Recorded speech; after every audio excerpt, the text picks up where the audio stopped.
Aujourd'hui, 1er décembre, le monde entier commémore la journée internationale de lutte contre le sida. 754 nouveaux sous-officiers, dont 24 filles de la 24e promotion des élèves sous-officiers de gendarmerie ont fait leur sortie hier à Bobo-Dioulasso. Les détails dans un instant. C'est parti depuis hier à Koudougou, les nuits atypiques de Koudougou-Naka. Et en sport, les étalons locaux croisent les écureuils locaux du Bénin cet après-midi à 15h, comptant pour le dernier match de poule du 7e tournoi de Lyomoa. Voilà pour le sommaire de l'actualité de ce jeudi 1er décembre 2016 sur la première web radio du Burkina. Mesdames et messieurs, bonjour et bienvenue. Le monde entier commémore aujourd'hui la journée internationale de lutte contre le sida, établie depuis le 1er décembre 1988 par l'Organisation mondiale de la santé, l'OMS, et approuvée pour sa célébration annuelle par l'Assemblée générale des Nations unies. Cette journée est un moment propice pour se livrer à une réflexion sur ce qui a été accompli à l'échelle nationale et internationale en termes de lutte contre le sida et sur ce qu'il reste encore à faire. Selon le rapport 2015 de l'ONU-SIDA, 1,1 million de personnes à travers le monde sont mortes de maladies liées au sida en 2015. On estimait qu'en 2015, environ 36,7 millions de personnes à travers le monde vivaient avec le VIH. Toujours selon le même rapport de l'ONU-SIDA sur l'épidémie, la prévalence de l'infection à VIH dans la population adulte au Burkina Faso est estimée à 0,90% en fin 2014. Au cours de l'année 2015, 3033 cas de sida et 190 717 cas d'IST ont été identifiés, a noté le secrétaire permanent du CNLS-IST, Didier Romuald Bakouan, le 3 octobre 2016 lors de la conférence de presse de lancement des activités commémoratives des 30 ans de lutte contre le sida au Burkina Faso. Le nombre de personnes vivant avec le VIH est estimé à 110 000, dont 95 adultes et 13 enfants de moins de 15 ans. Parmi ces adultes, 57 000 sont des femmes. Par ailleurs, les décès dus au sida sont estimés à 3 800 décès et les orphelins du fait du sida à 75 000 selon le rapport 2015 de l'ONU-SIDA. Nous vous l'annoncions hier, c'est Mahamadi Sawadogo alias Kadhafi qui est le nouveau patron de la Chambre de commerce et d'industrie du Burkina. Il a été élu avec 93 voix par l'Assemblée consulaire, dama ainsi le pion à ses challengeurs qui sont Apollinaire Compaoré et Adama Ouedraogo dit Palmpiche. La réconciliation du monde des affaires et l'instauration du dialogue entre l'État et les bailleurs de fonds. Ce sont là les points saillants du programme de Kadhafi. Nous l'écoutons. Sentiment donc de joie, de fierté, et sentiment aussi d'avoir accompli une mission. Nous avons proposé un programme qui est bâti autour de 11 points, 11 axes. Donc entre autres, c'est d'abord la réconciliation du monde des affaires avec elle-même et l'instauration du dialogue avec l'État et les bailleurs de fonds pour pouvoir amorcer un véritable départ.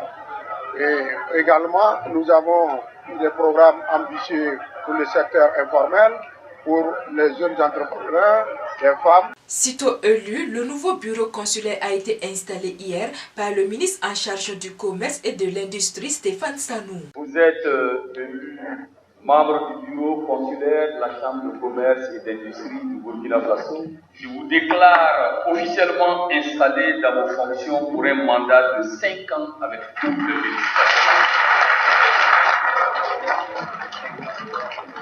Le nouveau bureau consulaire s'installe ainsi après 2 années sous délégation pour un mandat de 5 ans. Il aura pour tâche de promouvoir le monde des affaires au Burkina Faso. Et comme je vous le disais en titre, 554 nouveaux sous-officiers, dont 24 filles de la 42e promotion des élèves sous-officiers de gendarmerie, ont prêté serment ce 29 novembre 2016 dans l'enceinte de l'École nationale des sous-officiers de la gendarmerie au camp Wenzen Koulibaly de Bobo-Dioulasso. Cette promotion La deuxième depuis la décision du commandement d'augmenter les effectifs de recrutement à 750 a fait ses premiers pas dans l'École nationale des sous-officiers de la gendarmerie le 23 novembre 2015. Ils ont reçu leur épaulette en présence du ministre d'État en charge de la sécurité intérieure Simon Compaoré, pour qui cet événement vient à point nommé. Il y a du renfort dans le cadre des missions que nous projetons pour très bientôt, à cette période où nous livrons bataille de tous les côtés contre les terroristes, le grand banditisme et tous ceux qui veulent perturber la quiétude des honnêtes citoyens de notre pays. Baptisé promotion adjuvant-chef Amadou Adrien Ouedraogo, cette 42e promotion des élèves sous-officiers de gendarmerie a eu comme parrain le colonel de la gendarmerie à la retraite, Mahamadou Soulé, lequel a prodigué des conseils à ses fioles. Tout autre chose à présent, Ouagadougou accueille depuis hier 30 novembre et ce jusqu'au 3 décembre prochain la rencontre annuelle du management des pays de l'Afrique de l'Ouest et du Centre. Cette rencontre régionale annuelle qui se tient sous l'égide de l'UNFPA, l'agence de l'ONU en charge de la population, accueille des représentants résidents de 23 pays de l'Afrique de l'Ouest et du Centre. Présidé par Mabengue Nigon, directeur régional pour l'Afrique de l'Ouest et du Centre, les discussions de ces 4 jours seront focalisées sur la question du dividende démographique.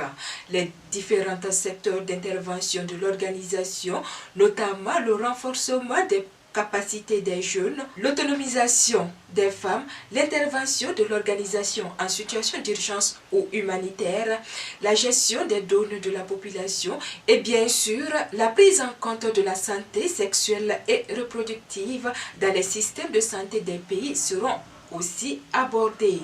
La représentante résidente, le Dr Edwige Adegambi Nobengo, a émis le vœu que la rencontre de Ouagadougou puisse servir de tremplin pour mieux orienter l'action de la région et de toute l'organisation dans l'assistance au pays pour le développement économique et social des populations. La ministre burkinabé de la promotion de la femme, Laure Zongoyen, a salué l'initiative de l'UNFPA. Pour elle, la dividende démographique est importante pour bâtir des projets et des programmes de développement très structurants dans le domaine de la population.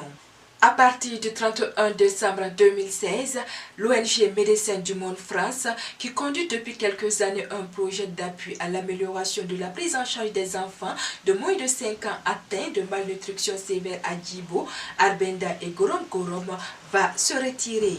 L'ONG compte se focaliser désormais sur la santé sexuelle et reproductive, mais elle souhaite la reprise du projet par une autre ONG afin de maintenir et améliorer les acquis. En effet, la prévalence de la malnutrition demeure élevée dans la région du Sahel. Dr Diomande Masseniri Paul est la chef de projet Nutrition Djibo. Elle souhaite que l'activité soit reprise par une ONG puisque, dit-elle, le besoin est grand dans la région. On se rend compte en fait que le besoin il est grand dans la zone. Le besoin est très grand. Les autorités sanitaires n'arrivent pas à comme besoin en matière de prise en charge de la malnutrition. Donc l'appui de Médecins du Monde est vraiment salutaire et a aussi une valeur considérable parce que sans l'ONG, la prise en charge de la malnutrition souffrirait beaucoup. Donc déjà, toutes les stratégies qui sont mises en œuvre pour prendre en charge les enfants malnutris et sévères avec complications, parce qu'il faut préciser aussi que Médecins du Monde France s'occupe des enfants malnutris et sévères avec complications malnutries. Donc tout le dispositif mis en place est vraiment salutaire pour la région. D'accord. Donc comme vous l'avez bien dit, Médecins du Monde France se retire sur la nutrition parce que Médecins du Monde France est présent aussi sur d'autres programmes. Mais sur la nutrition, il se retire à la fin de cette année. Le souci, c'est que l'activité puisse être reprise par une autre ONG qui a les capacités de pouvoir en fait poursuivre le projet. Nous avons déjà l'assurance que le bailleur principal, c'est la structure de financement principale, nous a assuré que le projet sera financé pour l'année prochaine, c'est-à-dire que la prise en charge de la malnutrition sera financée dans le Sahel pour l'année prochaine. Donc maintenant, à eux de choisir l'ONG qui sera capable de remplacer Médecins du Monde dans ce défilé. Prendre la relève, c'est d'abord pouvoir poursuivre ce qui a été déjà fait et améliorer ce que nous avons aussi eu à faire, c'est-à-dire déjà il faut maintenir le niveau actuel qu'il y a et chercher à l'améliorer si possible. Et puis ne pas aussi oublier le personnel qui est là sur le projet depuis plusieurs années et pouvoir en fait s'appuyer aussi sur ce personnel-là. Un mot de culture dans ce journal et nous nous rendons à Koudougou pour les nuits atypiques de Koudougou Naka. C'est parti pour la 21e édition des nuits atypiques de Koudougou. La cérémonie d'ouverture a eu lieu ce mercredi 30 novembre en présence du ministre de la Culture, des autorités locales et de la population. Cette édition se tient sous le thème Culture et révolution numérique, perspective pour les jeunes. Plus de détails sur cette 21e édition des NAC avec son promoteur Kumbi Kwala. Pendant 3 jours, les rencontres professionnelles se pencheront sur le thème à travers les sous-thèmes objets de différentes publications. La 21e édition s'articule comme suit. L'espace de mise à cas pour les enfants, les spectacles NAC à l'intérieur du théâtre populaire, les animations de quartier et de village, le village atypique avec 200 stands d'exposition, en plus des stands buvettes et restauration. Kumbi Kwala, promoteur de l'événement, il était au micro de Revelyne Somé. Dernier élément de ce journal et parlons de sport avec le tournoi de Lyomoa. Les étalons locaux du Burkina croisent les crampons cet après-midi à 15h contre leur homologue du Bénin. Pour se qualifier en finale, les étalons doivent battre l'équipe béninoise et espérer un faux pas du Sénégal qui affronte la Gambie. Le premier finaliste de cette compétition est déjà connu depuis hier soir. Il s'agit de l'équipe malienne qui est venue à bout des Ivoiriens par 1-0. Voilà, c'est très sportivement que prend fin l'actualité de ce jeudi 1er décembre 2016 sur la première web radio du Burkina. L'actualité continue sur www.radiob24.com. Merci à vous qui nous avez suivis. Je vous retrouve demain pour d'autres sessions d'information sur la radio B24. Merci et excellente journée à vous.